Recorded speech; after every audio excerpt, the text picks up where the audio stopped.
नमस्कार, जय श्री कृष्णा। स्वागत करता हूं मैं आपका अपने चरण कुंडली शास्त्र में। मैं हूं एस्ट्रोलॉजर रतन सिंह।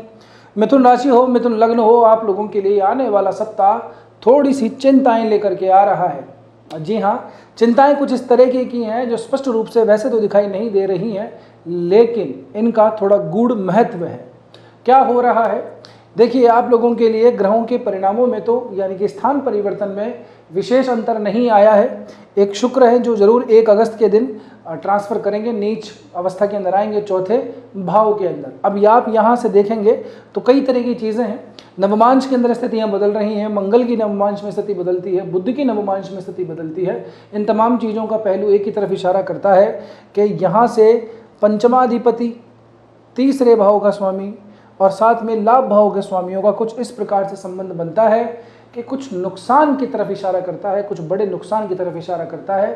तो ऐसे समय के अंदर, आने वाले सप्ताह के अंदर, एक तो आप लोगों को किसी बड़े विशेषता ऐसी जो यात्रा से संबंधित हो, ऐसी जगह के ऊपर आकर के कोई निवेश से संबंधित कोई कार्य नहीं करना चाहिए। दूसरी बात, आप लोगों के लिए ही मैं एक बात और बताऊं कि जैसे ही आप लोग अगली सप्ताह के अंदर प्रवेश करेंगे, सोमवार का दिन आएगा, वैसे ही आप लोगों के लिए कुछ अपॉर्चुनिटी अभी सामने आएंगी। कोई आपके मित्र होंगे, कोई सगे संबंधी होंगे, कोई दोस्त भी हो सकते हैं जो आपको किसी निवेश से संबंधित कोई सलाह मशवरा राय देंगे। तो एक बार के लिए सीधे ही उस पर विचार नहीं करना है, सीधे ही उसको एग्जीक्यूट नहीं करना है, ठीक से थोड़ा सा संभल जाइएगा, फिर उसके बाद में ही आगे बढ़िएगा। इस समय पे आप लोगों के लिए कुछ जो मेहनत, एफर्ट, पराक्रम, परिश्रम जो आप लोग कर रहे हैं, उस दिशा के अंदर भी थोड़ा सा ऐसा हो सकता है कि थोड़ी सी हमारी जो धैर्य है वो डोलता हुआ नजर आए। वो इसलिए क्योंकि मेहनत का फल अपेक्षित रूप से मिलना दिखाई नहीं दे रहा है।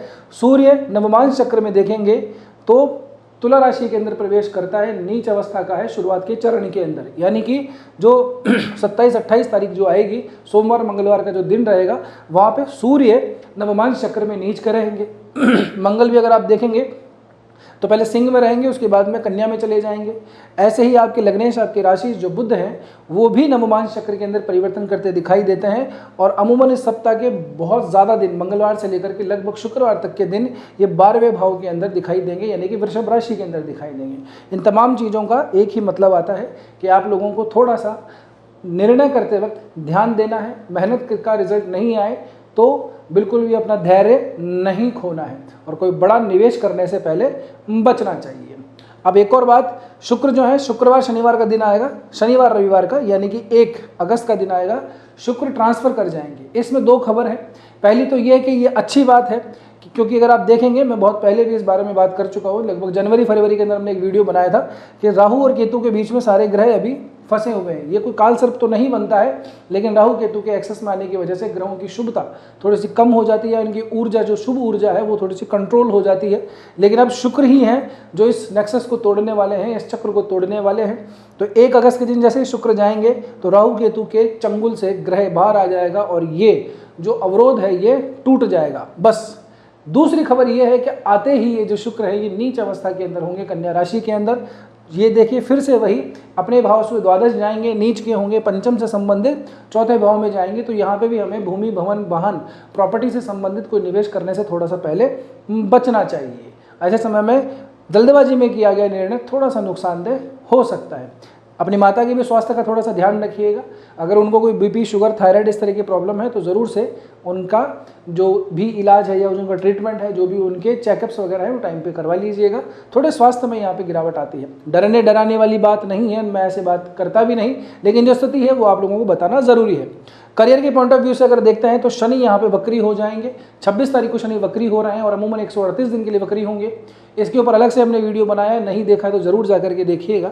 सामान्य रूप से ये है कि वक्रत्व लेने की वजह से आपके जो भी एफर्ट हैं वर्किंग प्लेस के ऊपर, जो भी आप काम कर रहे हैं, आपकी जॉब है, वहाँ पे थोड़ा सा आपके काम बनते हुए थोड़े से धीरे नज़र आते हैं, स्लो है, थोड़ी सी गति उनकी धीमी हो जाएगी। एक तो वैसे ही थोड़ी सी कई कामों में अंदर रुकावट नज़र आती होगी, फिर ऊपर से शनि का वक्री होना यहाँ पे आप लोगों के लिए थोड़ा सा हित में नहीं है।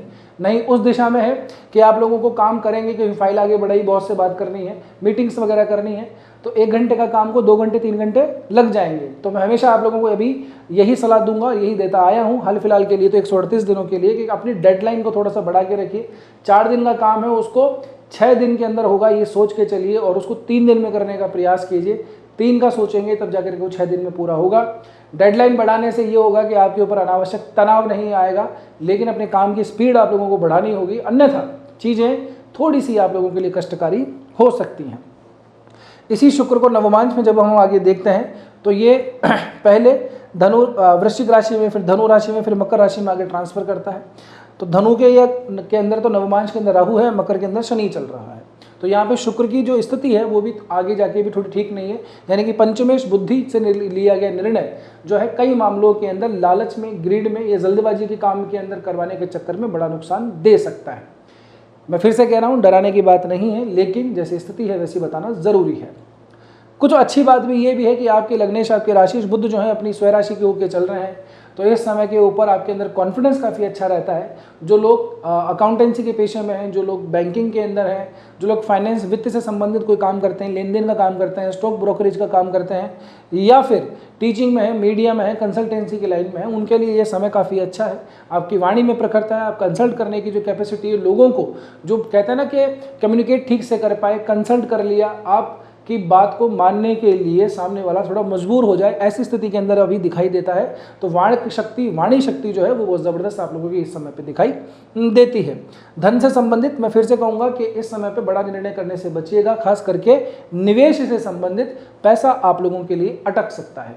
दिखाई तो दे रहा है कि सूर्य गुरु दोनों है, द्वितीय भाव के अंदर, धन भाव के अंदर उच्च का गुरु है, लेकिन ये नहीं भूलना चाहिए कि यहाँ पे आप लोगों के लिए जो सूर्य है वो कारक नहीं बनते हैं। सूर्य ने गुरु को अस्त किया हुआ, नवमांश में भी नीच के जाएंगे, तो धन से संबंधित हानि जो कि निवेश से होती हुई दिखाई देती है। आपको निर्णय में करने में ऐसा लगेगा कि यार बहुत बढ़िया है, बहुत सही है, जल्दीबाजी कर लेंगे तो थोड़ा नुकसान उठाना पड़ सकता है। इस बात का विशेषतः ध्यान रखिएगा। विद्यार्थीगण जो हमारे हैं उनको मैं स्पेशली अभी थोड़ा सा ऐसा कहूँगा कि थोड़ा कंसंट्रेशन पर थोड़ा सा ज़्यादा फोकस कीजिए, बार बार ध्यान भटकता होगा। पढ़ाई वगैरह करते वक्त थोड़ा सा ऐसा है कि बस सिटिंग प्रॉपर नहीं आ रही, थोड़ी देर बैठते हैं फिर बार बार उठने का मन करता है, तो ऐसी स्थिति शुक्र की वजह से ही है। इधर उधर ज़्यादा ध्यान भटकता है। ज़्यादा क्या है कि दुनिया में क्या चल रहा है, समाज में क्या चल रहा है, फिल्म मूवी वगैरह, यार दोस्त, तमाम चीज़ें होती हैं, तो उनकी तरफ ध्यान भटकेगा। तो इन चीज़ों से थोड़ा सा बचना है आप लोगों के, ठीक है ना। स्वास्थ्य के हिसाब से ज़्यादा कोई बड़ी समस्या दिखाई नहीं देती है। एक बार अब हम चंद्रमा की दृष्टि से देख लेते हैं। शुरुआत का दिन होगा, चंद्रमा धनु राशि के अंदर आएंगे। धनु राशि गुरु की है, गुरु जो चंद्रमा की राशि में है, ये दोनों राशि परिवर्तन करते हुए दिखाई देते हैं। दोनों ही मार्केश है ना, द्वितीय और सप्तम भाव के जो स्वामी होते हैं, ये इन दोनों भावों को मारक भाव कहा जाता है। मार्केश राशि परिवर्तन कर रहे हैं, तो व्यापार करने वालों को थोड़ा सावधान रहना चाहिए। पैसा निवेश करते वक्त थोड़ा ध्यान दें। किसी को आगे जो भी कोई क्रेडिट वगैरह भी दे रहे हो तो थोड़ा सा प्रोफाइल चेक करके दीजिएगा, थोड़ा सा पैसा अटकता हुआ दिखाई देता है। अब आप कहेंगे साहब आप तो गलत ही गलत बोल रहे हो, अच्छा क्या है? अच्छा, मैंने आपको बताया कम्युनिकेशन वाले मामले में है। व्यापार के अंदर बस पैसे से संबंधित चीज़ों को ध्यान रखना है, बाकी अपॉर्चुनिटीज़ आपके सामने ज़रूर से आएंगी, इतनी भी ज़्यादा चिंता की बात नहीं है। ये 2 दिन रहेंगे, सोमवार और मंगलवार के। इसके बाद में आगे बढ़ेंगे, चंद्रमाष्टम भाव में चले जाएंगे मकर राशि के अंदर। मकर राशि शनि की राशि, जो खुद अपनी राशि से तीसरे अभी चल रहा है। यहाँ से चंद्रमा को अगर आप देखेंगे तो द्वितीय भाव का स्वामी अष्टम में जा रहा है, सीधे सीधे यहाँ से दृष्टि संबंध बनाता है, ठीक है ना। क्या तात्पर्य है इस बात का? इस बात का ये तात्पर्य है कि आप लोगों को थोड़ा सा अभी जो है और अपने जो कॉन्शियसनेस है उसके ऊपर थोड़ा ज़्यादा ध्यान देना है। ऐसे समय के अंदर आदमी के विचार बहुत जल्दी जल्दी बदलते हैं। सामान्य भाषा में इसको मूड स्विंग्स कहते हैं। तो मूड स्विंग्स थोड़े जल्दी जल्दी होंगे। जो लोग स्पिरिचुअल जर्नी में हैं, जो लोग थोड़े मेडिटेशन वगैरह करते हैं, उनको भी थोड़ी बहुत दिक्कत आ सकती है, ठीक है ना। रिसर्च ऑर्गेनाइजेशन के अंदर काम करने वाले जो लोग हैं वो थोड़ा सा विचार करके ही थोड़े से आगे बढ़ें। लेकिन ऐसे समय के अंदर आप लोगों को थोड़ा सा इससे मंगल और चंद्रमा नवम पंचम से अगर हम देखते हैं तो यहाँ से स्थितियाँ आप लोगों के लिए थोड़ी सी अनुकूल है। जो लोग फॉरेन वगैरह में रहते हैं, विदेशों में है, वीज़ा पासपोर्ट इस तरह की चीज़ें को अप्लाई किया हुआ है, पुराना काम अटका हुआ है तो कर लीजिए।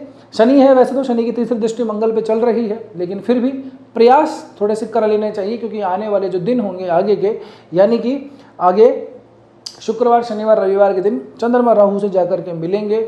राहु और चंद्रमा का मिलन ग्रहण दोष बनाता है। वैसे तो भाग्य भाव के अंदर द्वितीय भाव का स्वामी जा रहा है, अपने से षडाष्टक हो रहा है, राहु ऑलरेडी बैठे हुए हैं। तो इन तमाम चीज़ों का अर्थ इस तरह से लगाया जा सकता है कि आप लोगों के लिए जो आने वाला सप्ताह है चंद्रमा के गोचर की दृष्टि से अंतिम समय में आते आते कुछ ऐसी चीज़ों को सामने ला सकता है जो आपने बिल्कुल भी एक्सपेक्ट नहीं की होंगी। और किस्मत के भरोसे, भाग्य के भरोसे ज़्यादा रहने की आवश्यकता नहीं है। अमूमन मैं जो है चीज़ों को थोड़ा बचता हूँ कि लोगों को थोड़ा सा नेगेटिवली चीज़ों ना बताएं, लेकिन देखिए जैसी स्थिति है आपके सामने ही चीज़ों को मैं बता रहा हूँ, तो थोड़ा धैर्य रखिए। स्थितियाँ हैं ये बदल जाएंगी, क्योंकि अगला जो महीना है अगस्त का महीना, उसमें बहुत सारे परिवर्तन होंगे। राहु का भी नक्षत्र परिवर्तन होगा, ये वक्री होगा, मतलब एक धनिष्ठा नक्षत्र है उसके अंदर ये प्रवेश करेगा 2 तारीख को 2 अगस्त को वृश्चिक राशि में जाएगा। कई तरह की चीज़ें होंगी, तो उसके ऊपर अपन राहु के लिए अलग से एक वीडियो बना लेंगे, उसके ऊपर ठीक से बात कर लेंगे, ठीक है ना। पर हाँ, राहु और चंद्रमा के जो मिलन है ये भी थोड़ा परिवार कुटुंब के अंदर थोड़ा सा क्लेश थोड़ा सा पैदा कर सकता है, मिसअंडरस्टैंडिंग हो सकता है कि कोई पुरानी बात का आपके ऊपर कोई आरोप भी लगाया जा सके। ऐसे समय में अपने पिताजी के स्वास्थ्य का स्पेशली ध्यान रखिएगा, खास करके उनका जिनको कुछ न्यूरोलॉजिकल प्रॉब्लम है, ठीक है ना, मतलब हेडेक वगैरह रहता है, माइग्रेन की प्रॉब्लम है, मेमोरी की थोड़ी सी प्रॉब्लम है, न्यूरोलॉजिकल अगर प्रॉब्लम है तो थोड़ा सा स्वास्थ्य का उनका विशेषतः आप लोगों को ध्यान रखना चाहिए। उम्मीद करता हूं कि यहाँ तक पहुँचे हो तो वीडियो ठीक ही लगा होगा। रुक जाइए, अब इन तमाम चीज़ों का एक उपाय जो है भाई हम करें क्या, तो आप लोगों के लिए एक अच्छी चीज़ आ रही है, बहुत बढ़िया है, और आपके लिए नहीं सबके लिए ही है। क्या है, 29 जुलाई के दिन पूर्णिमा होगी, आषाढ़ मास की पूर्णिमा है, बड़ा ही शुभ दिन है। आप लोगों को या सबको ही जो है पूर्णिमा का विशेष ध्यान रखना चाहिए। जो भी जिस तरह का उपवास कर पाते हैं वो करना चाहिए, अगर नहीं करते हैं तो भी कोई बात नहीं। 30 तारीख को यानी कि 30 जुलाई को एक दिन बाद में श्रावण मास प्रारंभ होगा, महादेव का महीना प्रारंभ होगा। महादेव सभी कष्टों को हरने वाले हैं, नीलकंठ हैं, हलाहल विष को धारण कर सकते हैं, तो फिर इन ग्रहों की समस्याएं ही क्या है। तो जो भी आपसे बन सके, जिस प्रकार भी आपसे हो सके, आइए श्रावण महीने का अनुसरण कीजिए, और यदि आपसे पूजा होती है तो पूजा कीजिए, व्रत होते हैं तो व्रत कीजिए, दान होते हैं तो दान कीजिए। कई तरह की चीज़ें हैं, भगवान भोलेनाथ की भक्ति का, पूजा का कोई वैसे विशेष नियम नहीं है, इसलिए जैसे भी मान लीजिए। शराब मांस मदिरा से थोड़ा सा दूर रहिए, सात्विक भोजन कीजिए, बहुत बढ़िया होगा। मन में जो भी आपको छोटा मोटा कैसा भी मंत्र आता हो उसका उच्चारण करते रहिए। दिन में एक बार कम से कम शिव मंदिर जरूर जाके आइए। श्रावण मास का बहुत महत्व है, तो आप लोगों को भी इसका अनुसरण करना चाहिए। कहते हैं कि भगवान शिव और पार्वती इस दिन इस पूरे महीने पृथ्वी के ऊपर विचरण करते हैं, तो क्या पता आपके ऊपर कब नज़र पड़ जाए और आप उस समय पे क्या कर रहे हो, है या नहीं। तो अपने कर्मों को ठीक कीजिए, बाकी सब कुछ मंगलमय होने की उम्मीद में करता हूँ।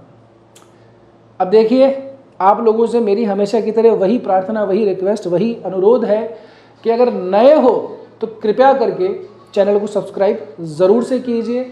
और यार इसको भी अभी एस्टेस करवानी थी क्या यार,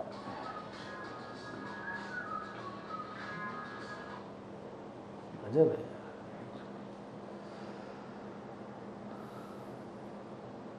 गैया